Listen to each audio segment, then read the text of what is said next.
Hello and welcome to the Burn, Fat, and Feast podcast. My name is Sarah, your host. Today, we're diving into a crucial topic for anyone looking to make lasting lifestyle changes: the difference between self discipline and willpower, and why you cannot and should not rely on willpower alone. So, let's get started. When we think about making significant changes in our lives, whether it's adopting a healthier diet, starting an exercise routine, or breaking a bad habit, the first thing that often comes to mind is willpower. We tell ourselves, if I just have enough willpower, I can do this, or I'm lacking willpower to lose 20 pounds. But here's the truth: willpower, while it is important, is not enough on its own. So, what's the difference between willpower and self discipline? And why does it even matter? All right, so first let's define these terms. So, willpower is the ability to resist short term temptations in order to meet long term goals. Let me say that again. Willpower is the ability to resist short term temptations in order to meet long term goals. All right. And willpower is truly like a muscle. I love to visualize this because it makes sense for me. I'm a very visual person. And so if you're with me, just here we go. So willpower is like a muscle. It becomes fatigued with overuse, right? So you take your bicep and you're working your bicep, you're doing bicep curls over and over. Eventually that muscle becomes fatigued. And if you continue to work that bicep muscle, it moves from fatigue to failure, meaning you no longer have the burning sensation in your muscle right now. That's fatigue. You actually physically can't do it. Your muscle gives out. That's muscle failure. Same thing with willpower. So, for example, you might resist the urge to eat a piece of cake once, but each time you resist, it becomes harder and harder. And eventually, your willpower might run out and you, quote unquote, give in.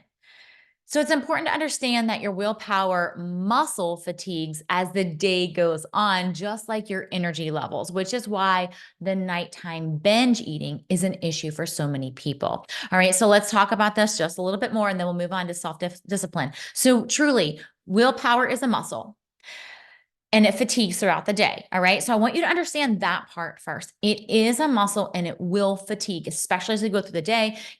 Oftentimes I hear ladies say, I start off really good. And well, of course you do, because you're fresh. Your brain is fresh. Your body is physically fresh. We have the most energy at the start of the morning. That makes sense. But just as we get fatigued mentally and physically, willpower does too. Okay. So think of it like a muscle first and foremost. And that's why it fatigues throughout the day. However, I also want you to think about this. If you want, let's use biceps again. If you want stronger biceps, what do? You train the muscle to be stronger. You train the muscle fibers to separate and break or tear, I should say. That's the feeling of soreness in your muscles, and then they rebuild stronger.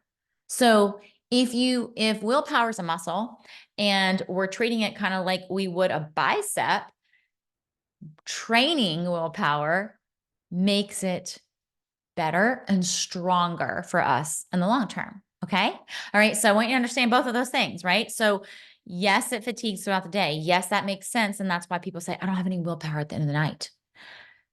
But when you practice it, the more you practice it, the easier it becomes because you're training that muscle. All right. Now let's talk about self-discipline. Self-discipline is about creating habits and routines that align with your goals so you do not have to rely on willpower alone, right? So if you were sitting there thinking, okay, you're telling me willpower diminishes throughout the day, it's a muscle, I need to train it to get stronger, then what's the missing piece? Self-discipline, my friend, is the missing piece. So those are the habits or the routines that you put in place so that you're along a different habit track to have stronger willpower. That's the training. Okay. So we're just talking about the bicep curls, doing the curls, getting in the gym, doing the reps increases your strength in your bicep. The reps for willpower is self-discipline. The reps are the habits and the routines. That's the training for willpower. Okay, makes sense? So self-discipline is the ability to consistently control your behavior to achieve your long-term objectives. So think of self-discipline as that structure, the strategy, the training session, the gym session behind your actions that make it easier to stick to your goals, even when your willpower is at an all-time low. So let's talk a little bit now about why relying solely on willpower can be problematic. So willpower is limited, and it also can be depleted by many things: stress, fatigue, decision-making. All these things affect your willpower. So if you're stressed out, your willpower is going to be pretty low. This is why we stress eat. This is why we're in stressful situations. Oftentimes we let our well-being take a back seat. So if you rely on willpower alone, you're setting yourself up truly for failure, especially when you encounter any type of challenging situations or when you're tired, right? So for an instance, imagine if you had a long, stressful day at work, you come home and all you want to do is relax and unwind. If your strategy for eating healthy relies solely on willpower, you will find it very difficult to resist ordering takeout or grabbing a quick, unhealthy snack because you're tired. And you sit down and you think, I don't know, I don't care. I just want something quick and easy, right? Because willpower's low. You've had a long day. You're stressed. However, if you've built self-discipline through habits and routines and you've practiced over and over and over with consistency, okay, that's key. You practice over and over with consistency, not perfection, but consistency, the habits and the routines. You are more likely to have healthy meals prepared in advance, or at least have a plan in place to make cooking at home easier. So if you're not in that routine of planning ahead, having healthy meals prepared, or even just having a plan for this is what we're going to have Monday, Tuesday, Wednesday, Thursday, etc. during your week, just by setting aside a little bit of time and having a slight plan, doesn't have to be all cooked, it doesn't have to be all ready, but having some sort of plan will make this part easier. Those are the habits. Those are the things that you need to put in place, the consistency to put in place to help your willpower, right? So when people say that, oh, I just don't have the willpower, it's about the routines. It's about the habits that you maybe don't have in place yet, that you just have to work. And I will say this, when you are putting these habits in place, these new routines, just focus on one thing. Where I see women especially go wrong is they want to do all the things all the time really well. I get you. We want to do it just so. We want to wrap it up in a little pretty little bow. I get that because I'm you. I feel this. However, when we only do one thing and we really have that strong foundation for the one thing, now we have a building block. We have the foundation. We have a strong step. Let's call these stair steps. You have a strong step, then you can build the next one on top. So you don't have to do all the things and do all the things well. But if you are in a bad habit throughout your regular routine life, let's just implement one routine, one habit that you can add, and then build upon that. So you don't have to, what I'm saying here is oftentimes ladies will say, okay, well, I need to figure out how to make this work in my regular day. And then I have this busy time of the year, and then there's vacations, and then there's holidays. And no, don't complicate it. Start with the one thing. Okay. Start with your regular routine and what habit you can put in place in your regular routine. Then we stack all the other things on place. All right. So let's talk in a little bit more detail about how you can go about cultivating self-discipline to support your lifestyle changes. And so I kind of gave you a little spoiler on building those habits in place, but I have 7 tips for you before we wrap up to really think about, okay, how can I do this? How can I start and make those routines, those habits consistent and create that self-discipline, right? To lead to the high willpower. All right. So the first one is to set clear goals. Define what you want to achieve in specific terms. Let me say that again. In specific terms. All right. So instead of saying, I want to eat healthier, say, I will eat at least 3 servings of vegetables every day. The words matter. So when you're making goals, when you're setting goals, the words 100% matter. So listen to what I said the first time. I want to eat healthier. Not I will, I am. Those words, my friend, matter. I know it might seem trivial to you, but the I want, I need to, those don't work. And that's why you continue to set the same goals. All right. So change how you phrase it, change what you say. I will, and not just I will eat healthier. What do we say? I will eat at least 3 servings of vegetables every day. Super specific. Okay. That's the first thing. Set those clear goals. The second one is to create a plan. Break down your goals into actionable steps. So if your goal is I will eat at least 3 servings of vegetables every day, break it down. How? What's the action plan to get there? Plan your meals. Maybe it's grocery shop on Friday. Maybe it is put your grocery order in because you don't have time, or you get sidetracked and you're not choosing the most healthy things in the grocery store. Whatever it is, plan the meals out. Make sure the shopping gets done. Make sure you have it in your house. Make sure that they're already cut up and ready for you to consume. We're going to make it easy. So create a plan. So maybe that's plan your meals. If it's, a workout goal, schedule your workouts, put them in your calendar. I am very consistent with my workouts. I still have my workouts on my phone calendar every single day. Sarah's workout time. And I have an alarm that goes off every day for that. So this is about having that plan in place and reminding yourself. So set reminders for those healthy habits. I do the same thing in the winter with water intake.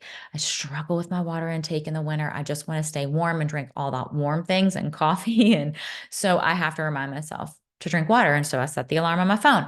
Now, inside of our Burn, Fat, and Feast app, however, we have reminders that pop up as notifications, which I love so very much. We can set these to go off whenever we want them to, as banners and quiet and sounds and whatever you want. But the purpose is that those are reminders for our healthy habits. And that's part of the plan, is to set those reminders and have a schedule, have actionable steps. All right. The next one is to build routines. Okay, so we talked a little bit about this already, but establish daily routines that incorporate your goals. For example, if you want to exercise regularly, set a specific time each day for your workout and stick to it. This is why I have the notifications go off on my phone from the Burn, Fat, and Feast app at a specific time every day. That's when I should be working out. And if I'm not in my basement gym working out that time, I better get my butt down there and do it. All right. So set specific times and days that you are going to build these routines. It's about doing it and practicing it and keep going. Practice, practice, practice. So many women say, "Oh, I tried that for a while and I was good for a little while. And then I quote unquote fell off the wagon." My least favorite phrase in the entire world, fell off the wagon. And I'll say, "Well, how long did you, give this a go?" And well, I tried it for about 2 months. Well, I tried it for about 3 months. My friend, it's not long enough. You have to keep going. What if your toddler had, or your baby, your 12-month-old had stopped practicing walking after a month or two? They would not be crawling. They would not be pulling up. They would not be walking on 2 feet right now if they had given up. It's not in our nature to give up earlier in life. Think about riding a bike. Your kids go and try over and over and over, and they fail more than they succeed before they have the habit in place, the system in place to succeed, to be on that bike on 2 wheels. Our kids have this down pat. It's our adult trained mind where we've told ourselves for so many years, I can't, I can't, I can't, I can't. And we've pushed ourselves down. We got to pull ourselves back up. Pull yourself back up and get into the routine and give yourself time with consistency. You're going to fail. You're going to take a step forward. You're going to probably take 2 steps back. Then you'll take another step forward, and you might take 3 steps back before you continually move forward. Okay. The next one is to remove temptations. Just make it easier for yourself. Make it easier to stick to your goals by removing any temptations around. Keep unhealthy snacks outside your house or replace them with healthier options. Here's the thing. I have a really big sweet tooth, and the older I get in perimenopause, the more sweet tooth I feel like I have. And I also know that I struggle to portion when it comes to sweets. If it's in my house, I will eat it, and I will eat it all. And I give myself grace. However, I also know that that's not something I continually buy.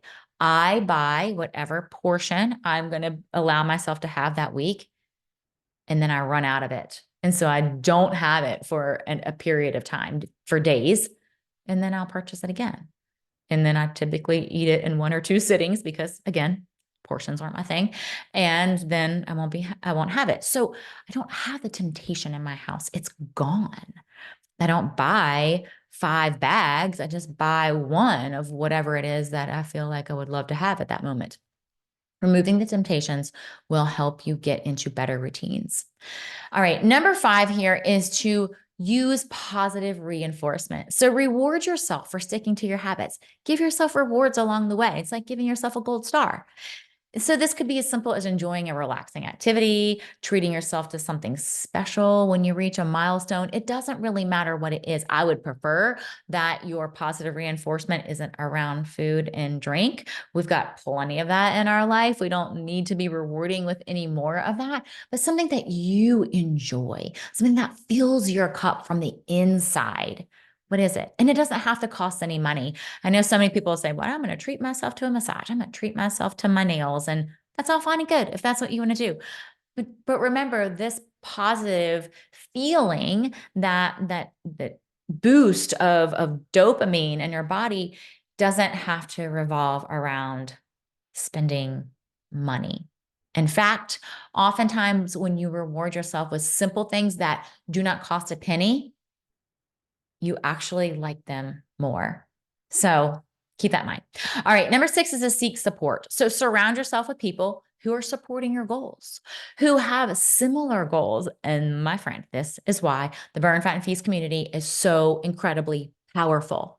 You are literally in an entire community full of women going down the same path as you in perimenopause, in menopause, going down the same path of wellness, learning and growing, understanding hormones and metabolism and all the pieces of the wellness puzzle in that season of our life. They're surrounding themselves with positive, supported people, and that will skyrocket, literally skyrocket your goals. So your supportive network could be an online community like we have. We meet online a lot, virtually. We also meet in person throughout the year. So it could be something like that. It just could be friends that you get together with or family. I will say this, that oftentimes your closest friends aren't your best support system. And I'm not saying that to be mean. It truly is. It is what it is.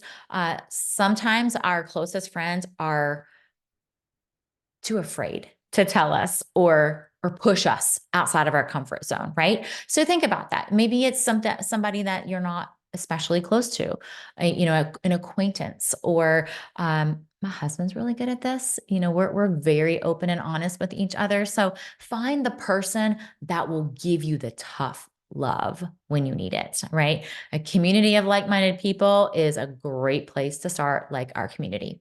And our last tip today is to practice self-compassion. There's a reason that in Burn, Fat, and Feast, our motto is progress over perfection. Because we have to understand that setbacks are part of the process. Setbacks make us stronger. So instead of beating yourself up for some slip up that maybe you see as massive and someone else would see as like not a big deal, just learn from it. Learn from it. That is the biggest thing I will tell you when you have slip ups, because you will. It's not if, it's a when. You always will. It is part of the journey. It's why it's called a journey. When you do, the most important thing is to learn from it. So let's take my example of, my sweets and my addiction to sweets. I know that I cannot have them in my house all the time. I've learned from that. I've had so many slip ups of eating sweets, especially dark chocolate, over and over and over, day after day. And I've learned from that. I've learned that, okay, Sarah, you can't. You cannot. I shouldn't even say can't.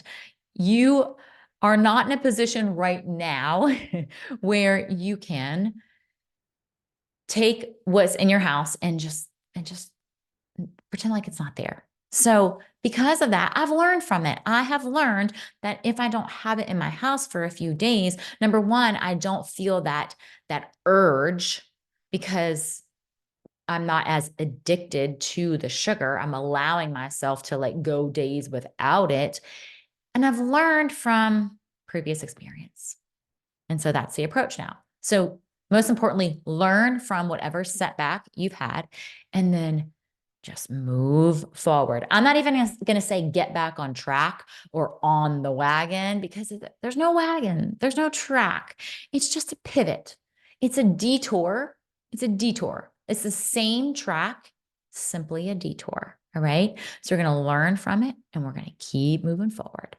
Again, that's why our motto is progress over perfection, because I found that most women feel this way. They feel like, oh my gosh, I didn't do it exactly as planned. I didn't do it exactly as my schedule told me. I didn't eat exactly what was on the meal plan. So what? Give yourself grace. And giving yourself grace is a very important part of learning and growing. Okay, so those are my 7 tips for you to help cultivate self-discipline, to help support your lifestyle changes, and ultimately say, I have amazing willpower. All right, so let me recap those really quick. Number 1 was set clear goals. 2 is to create a plan. Number 3 is to build routines.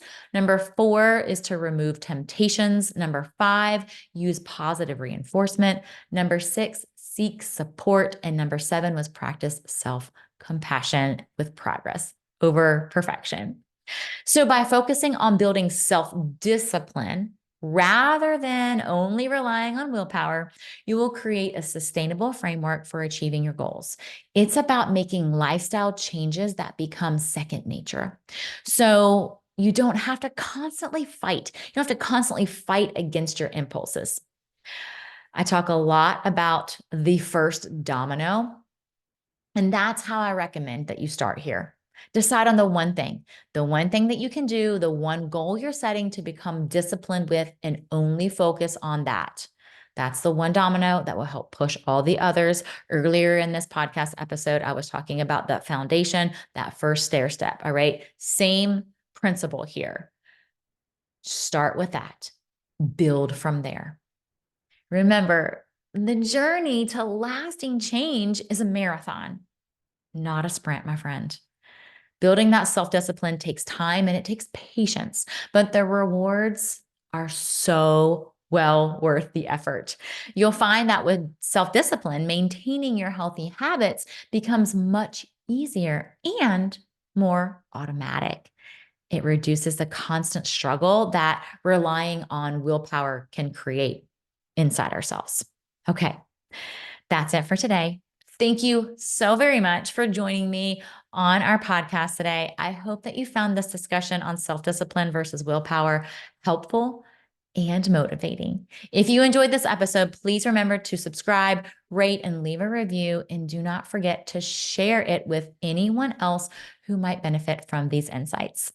Until next time, stay disciplined by creating healthy routines. I will see you next time, same time, same place. Bye for now.